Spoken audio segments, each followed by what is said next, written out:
Olá, turma, bom dia a todos. Na aula de hoje vamos resolver o primeiro exercício da prova. Então eu vou criar um novo arquivo, colocar o nome dele de x1.cpp, salvar e começar a implementação. Então eu vou incluir a biblioteca IOStream using namespace std e vou criar a função principal, né, que é a nossa int main, e começar o desenvolvimento. Bom, aqui a gente tem um conjunto de dados de números reais sendo a entrada. Então, vamos criar aqui um n, pedir que o usuário entre com esse valor de n, entre com o tamanho da amostra, certo? Vamos coletar este n. Vamos agora criar um vetor float de dados i, de dados i, não de dados n. Muito bem, com o tamanho, né, que foi passado pelo usuário. Bom, então, só que eu não posso sair coletando somente com for todos os dados, porque eu tenho que fazer um controle de entrada. Esse controle de entrada, eu preciso declarar um x e o y para ser o intervalo, né? Então, vou colocar, por exemplo, o intervalo de 10 a 100. Eu quero coletar apenas dados entre 10 e 100. Vamos supor assim, que é intervalo fechado, né? Então, eu quero entre 10 e 100. Além disso, eu também vou criar aqui uma variável i, né, para começar a minha leitura dos valores, né, para começar o índice lá do vetor, do vetor dados, porque eu vou usar um do while, onde eu vou coletar um valor digitado pelo usuário, né? Além disso, eu tenho que verificar se é par ou ímpar. E aqui vocês podem fazer de duas formas. Vocês poderiam criar um vetor de inteiro e falar que o usuário, né, consideraria criar apenas um vetor de inteiro e pronto, está resolvido o problema. Ou então, o que poderia ser feito? Pode criar uma outra variável aqui, ó, int dado inteiro, ou parte inteira do dado.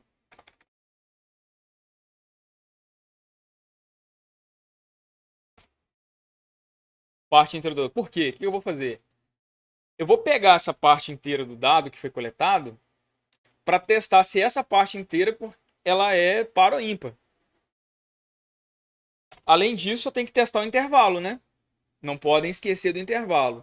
Então, se o dado z é menor do que x, ou o dado z maior do que y, ou...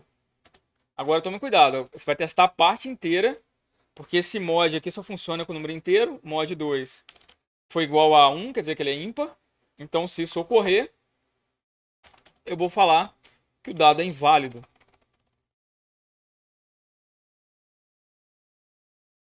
E não vou considerar ele no meu vetor de dados. Portanto, só se esse if, se essa expressão lógica inteira do if, só se essa expressão for falsa, que eu vou incrementar o meu i, ou seja, passar para a próxima posição do vetor dados para coletar um novo dado. Porque enquanto meu dado z for menor do que x, maior do que y, e a parte inteira dele for ele não for par, eu poderia falar que ímpar também, né? Então eu quero que ele seja par. Ou seja, se for ímpar, se for igual a 1, é dado inválido. Se não, i mais mais. E o que vocês têm que fazer também aqui é que o i, né, enquanto o i for menor do que n. Ponto e vírgula. Então, podemos fazer também antes disso aqui, né, só vamos... Ok. Vamos fazer aqui, ó, int i igual a 0, i menor do que n, i mais mais. certo? O nosso for. Só para imprimir, vamos imprimir aqui só para a gente visualizar, né? É bom.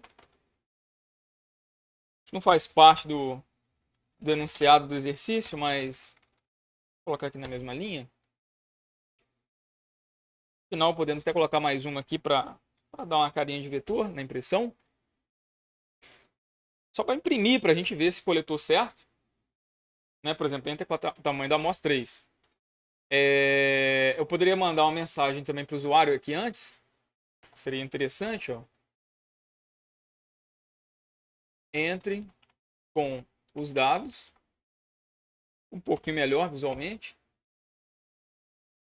Então, veja, se eu colocar 5, ele vai falar que o dado é inválido. Ok? Vai falar que o dado é inválido. Então, ele vai esperar que eu entre de novo com o próximo dado. Se eu colocar 0, vai dar inválido, porque eu estou esperando que seja pelo menos 10. Se for 9, vai ser inválido. Se for 101, vai ser inválido. Se for 100, ok. 3 inválido. 20. Ok. Outra coisa. Questão do ímpar, né? E do par, né?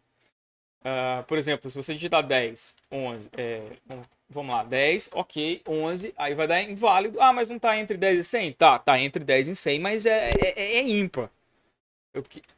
Eu tô querendo que todos sejam pares. Então 10, 12, 14 é par. E lembrando também, né, caso você não tenha feito um vetor de inteiro, você quer também pegar a parte ponto flutuante, né? Então o detalhe é que. Não, peraí. Vamos só voltar aqui. Primeiro é o tamanho, né?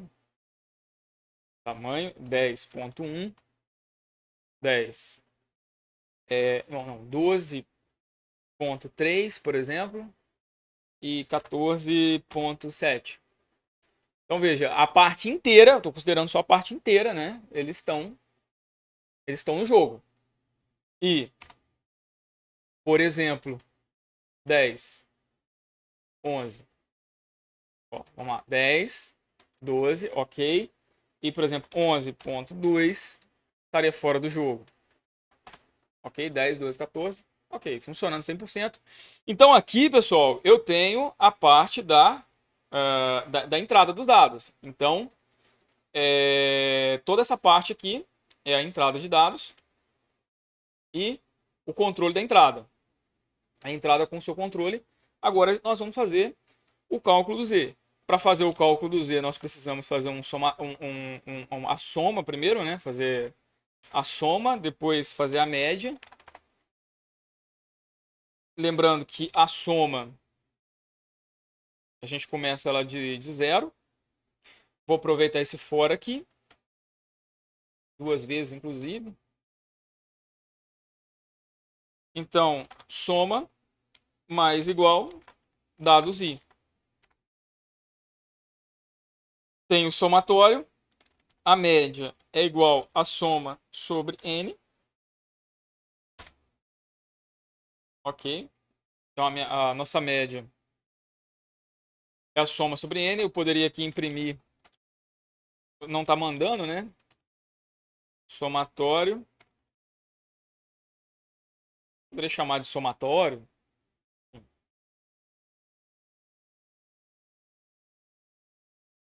Média.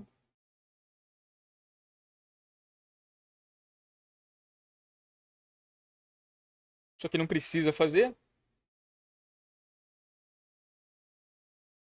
E agora o meu Z. Né? O meu Z mais igual. O meu Z é. Então aqui a soma minha eu fiz mais igual a dados I. Certo? A média é o somatório, né? O somatório, poderia até escrever aqui como somatório, né? Somatório. Seria melhor.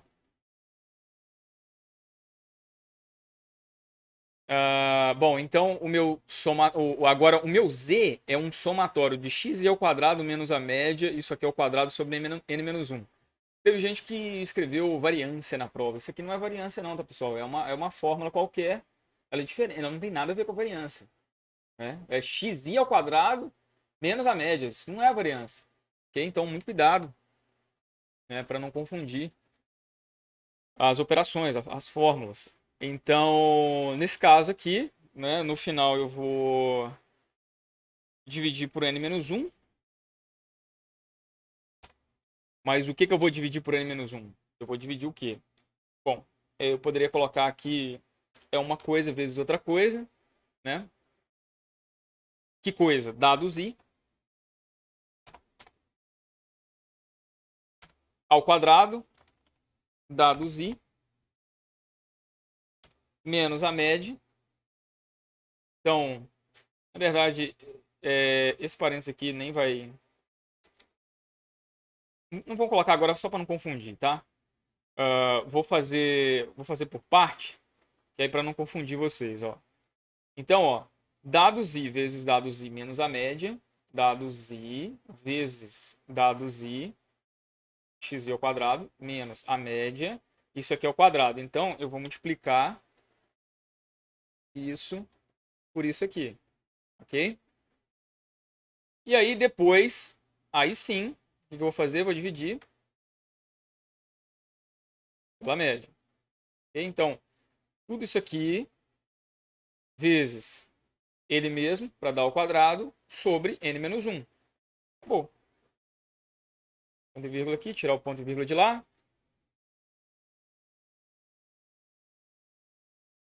E aqui eu posso colocar meu z.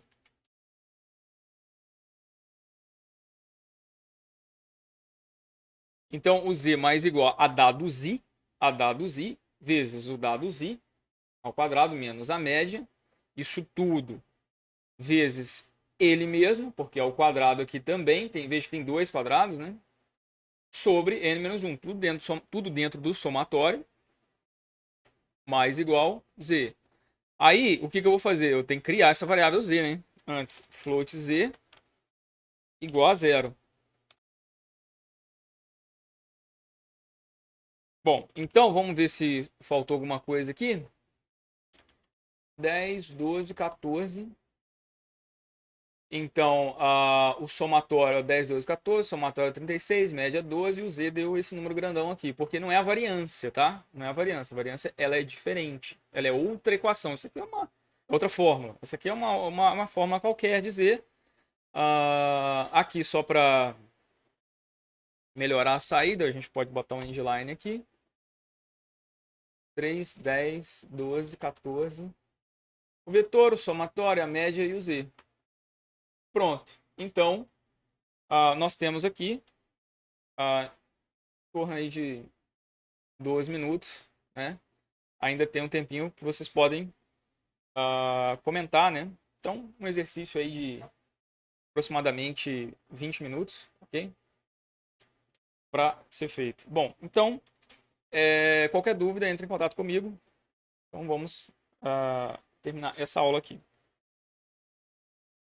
Ok, turma?